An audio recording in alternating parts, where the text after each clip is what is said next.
Kasi alam niyo naman, noon pa ako nagsisigaw ng korupsyon eh, talagang ano ako niyan, yan ang cancer ng bansa natin eh. So, maganda yung accomplishment din ng ating Pangulo, hindi lamang sa korupsyon, kundi pati pagka yung tugunan yung mga ibang problema like economic growth and development, lahat ng mga jobs na pag-provide ng jobs sa ating mga Pilipino.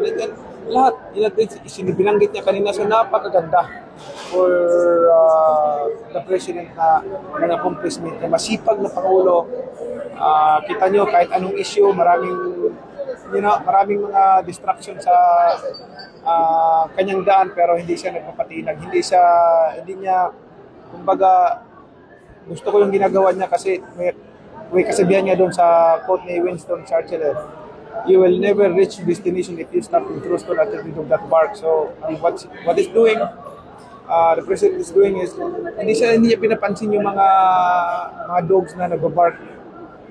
Focus lang siya doon sa goal niya na para makarating siya doon sa kanyang parurun at ma-accomplish na yung gusto niyang ma-accomplish. Sir, speaking of corruption, are you satisfied with the investigation with regards sa flood control projects that may sa House of Representatives?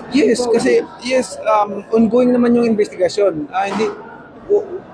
Huwag tayo magbigay ng conclusion kaagad dahil marami yung mga napakulong na at saka ongoing naman yung investigation kasi siyempre sa demokrasya naman tayo sa bansa natin, dadaan sa paglilitis. May depensa, may prosecution. So may mga ganun din. So kailangan idadaan sa proseso din.